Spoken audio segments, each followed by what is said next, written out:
Philippines द्वीप समूह के हृदय में व्यापार की एक जटिल प्रणाली फली फूली, जो पूर्व औपनिवेशिक समाज को परिभाषित करती थी। समय की यात्रा पर निकले, जहां लेन देन और समुद्री महारत ने द्वीपों के जीवंत जुड़े हुए समुदायों को आकार दिया और समृद्ध किया।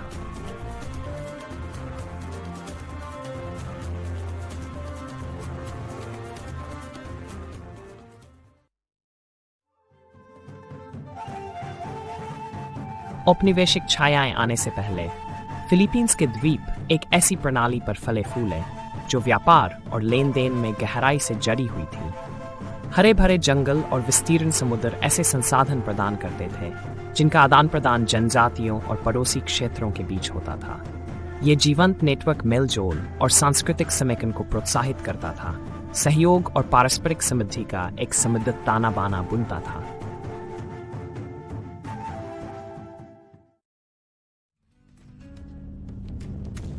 समुद्री यात्रा, जिसे निवासियों ने बखूबी समझा, व्यापार के लिए एक महत्वपूर्ण स्तंभ बन गई। प्रतिष्ठित बालंगाई नौकाएं समुद्र में कुशलता से नेविगेट करती थीं, द्वीपों और उससे आगे की यात्रा करती थीं। व्यापारी और नाविक खगोलीय ज्ञान से सुसज्जित होते थे, जो व्यापारिक सीमाओं को व्यापक बनाते थे। प्राचीन फिलिपिनो पहचान को दक्ष नाविकों के रूप में स्थापित करते थे।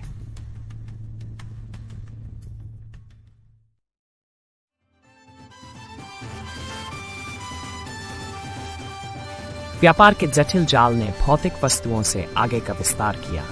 परंपराएं, भाषाएं और विचार उन रास्तों से जुड़े जो शक्तिशाली राज्यों को विनम्र तटीय समुदायों से जोड़ते थे। जीवंत बंदरगाहों और बाजारों के माध्यम से दर्शन शास्त्र और विश्वासों का आदान प्रदान कई लोगों के दैनिक जीवन को समृद्ध करता था, सामाजिक ढांचों और शासन को ऊपर उठाता था।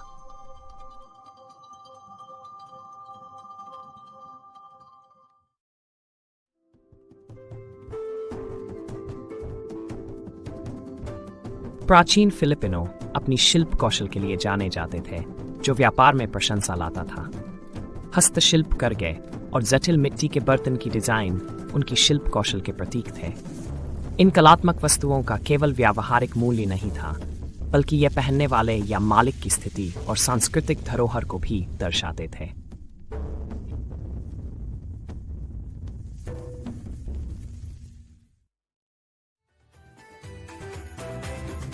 लेन देन प्रणाली ने पड़ोसी समुदायों के बीच सौहार्दपूर्ण संबंधों को प्रोत्साहित किया। जनजातियां वार्षिक रूप से भव्य व्यापारिक आयोजनों के लिए इकट्ठा होती थीं, न केवल वस्तुओं का आदान प्रदान करती थीं, बल्कि गठजोड़ भी बनती थीं। ये समारोह विश्वास और क्षेत्रीय कूटनीति की नींव बन गए, शांति और पारस्परिक समृद्धि सुनिश्चित करते थे।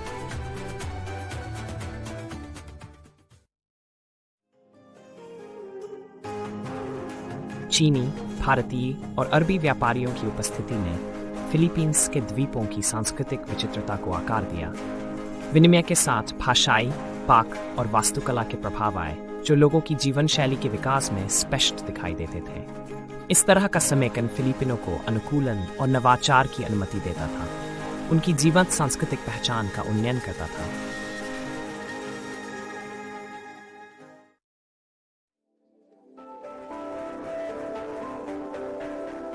नदियां और जलमार्ग द्वीप समूह के पार परिवहन और व्यापार के लिए महत्वपूर्ण कड़ियां थीं।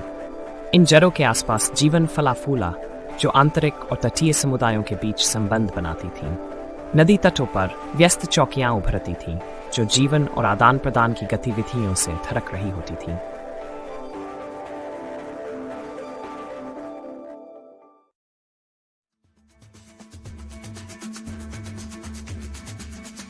प्राचीन फिलीपीन समाजों की सामाजिक संरचना व्यापार के माध्यम से महिलाओं के सशक्तिकरण से लाभान्वित हुई। बाजार की बातचीत में प्रमुख खिलाड़ी के रूप में महिलाओं की भूमिकाएं पारंपरिक सीमाओं से परे बढ़ीं, जिससे सम्मान बढ़ा और प्रारंभिक फिलिपिनो संस्कृति में निहित समानता के संकेत मिले।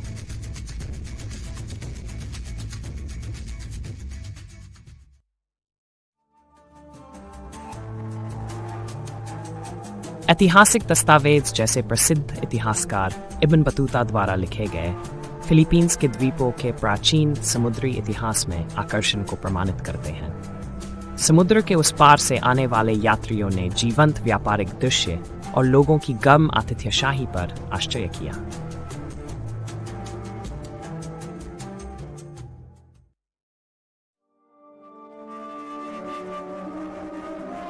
प्रारंभिक बसने वालों में ऑस्ट्रोनेशियन थे, जिन्होंने खुशी जान और समुद्र यात्रा कौशल लाए।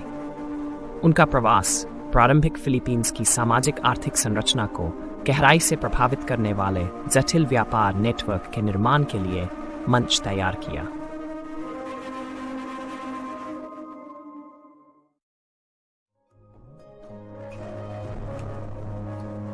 भिन्न कला रूप जैसे कि बायबाइन लिपि इन व्यापारिक समुदायों में फली फूली। लेन देन, पत्राचार और विभिन्न वर्गों का दस्तावेजीकरण सावधानीपूर्वक किया गया था, जिससे संस्कृति की निरंतर धरोहर और इसके प्रचुर नवाचार सुनिश्चित होते थे।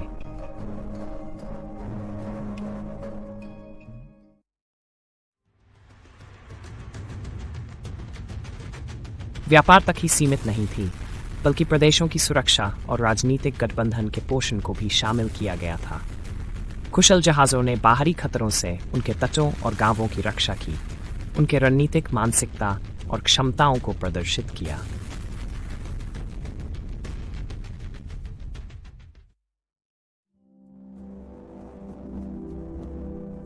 फिलीपींस के भव्य और घने परिदृश्यों ने व्यापार के विकास का मार्गदर्शन किया, क्योंकि रास्तों ने उपजाऊ मैदानों और हरे भरे जंगलों के माध्यम से नेविगेट किया। यह प्रकृति और वाणिज्य के बीच का सहजीवन स्थायी प्रथाओं और भूमि के प्रति गहरी श्रद्धा को प्रोत्साहित करता था, जो फिलिपिनो संस्कृति में निहित हो गया।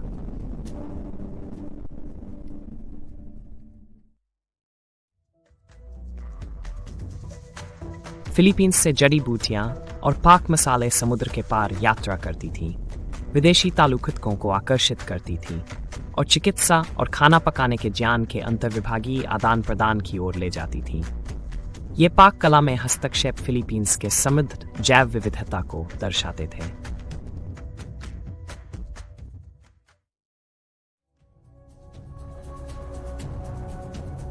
द्वीपों के निवासियों ने मौखिक इतिहास की प्राचीनता में गर्व किया, जो सामुदायिक ज्ञान और वंशावली के संरक्षक के रूप में काम करते थे।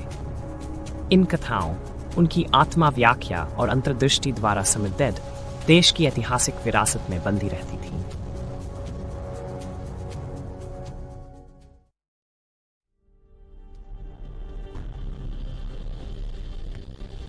अंत में जीवंत वेदियों और उत्कीर्ण अनिटो आकृतियां आध्यात्मिकता और व्यापार सामंजस्य की प्रतीक बनी। इन्हें पूर्वजों द्वारा श्रद्धेय किया जाता था, जो समृद्धि और दिव्य सुरक्षा के सहजीवी संबंध को बल देते थे, यात्रा और विधियों के मार्ग को सुरक्षित रखते थे।